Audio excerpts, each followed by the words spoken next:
if I had any hope of keeping my taste buds. Grandma Ellie's juice concoction was far too heavy on the grapefruit that morning. She always said it was good to start the day with something sour, so everything else would seem sweet after. But truth be told, I think her taste buds gave up in disgust years ago. "I'm thinking I might try getting the Powerball numbers out of you again," Granddad said. I rolled my eyes. He'd been working on that ever since I'd moved in with them when I was 13, but my prophetic gift apparently didn't want us to be independently wealthy. It didn't seem to matter how he asked. The answer always came out as a cryptic riddle he could never figure out until after the numbers were picked. It wasn't my fault, though. I'd tell him the numbers if I could. He knew I had no control over my answers. I think he enjoyed the challenge. It was like a running family joke between us. "You leave the girl alone, Porter, you hear me?" Gran called from the kitchen. "She doesn't need any of your foolishness before school." She poked her head in the doorway and waved a wooden spoon threateningly in his direction. "Pancakes and sausage in 3 minutes, Aria. Don't fill yourself up on juice." She disappeared back into the kitchen. Granddad leaned forward and whispered to me, glancing at the kitchen as he did. There was little enough privacy in our house, but after the door between the kitchen and dining room had rotted off its hinges a few months ago, it was even worse. I could see the swish of Gran's skirt as she whisked back and forth between the stove and the counter. "So, Aria, we could use a spot of help this month, even if it isn't the lotto. Don't want to worry Ellie about it." He gave another furtive look toward the kitchen. What that really meant was that he was going to ask me for something that she wouldn't want to participate in. She didn't believe in divination for personal gain, even when we were flat broke. Gran had lost her ability to prophesize years ago when she turned 17.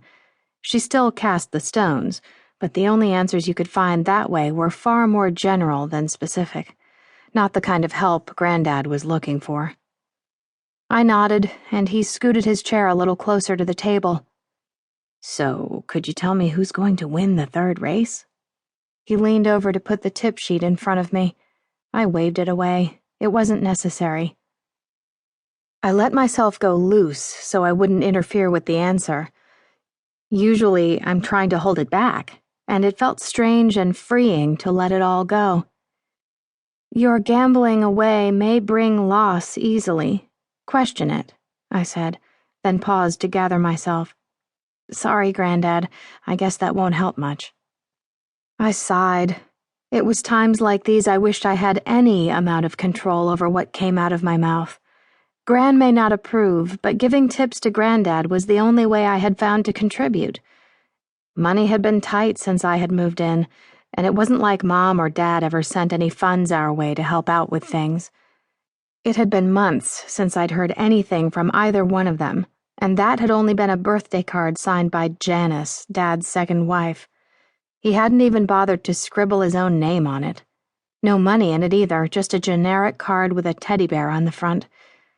Apparently, they still thought I was 7 instead of 17. No, I think that might do it," said Granddad, chewing on his stub of a pencil. "The long odds are on a dog called Why Gamble." "Clever. The odds-on favorite is Bonnie Ballyhoo, but I think I'll put my money on the other fellow." He grinned and winked as he leaned back in his chair. "Just don't tell Ellie." "Don't tell Ellie what, you old dog?" Gran came in with a platter full of pancakes and sausage. "Nothing," said Granddad loudly. I mumbled something under my breath about fools and money that probably neither one of them would have wanted to hear. That was a trick I used all the time. People were always asking questions, and the only way I could leave the house and go out in public without attracting too much attention was to go ahead and answer as quietly as I could. One of the names the kids at school called me was the Mumbler. It was one of the nicer ones. Not answering a question I overheard wasn't possible. The longest I'd ever made it without answering had been 10 minutes, and that had been on a small, inconsequential question. Those minutes had been the most uncomfortable moments of my life. Well, most physically painful, anyway. If we wanted to talk emotional pain, I had lots of stories to tell, stretching back years, back to when I'd first been cursed with the gift of prophecy at age 12.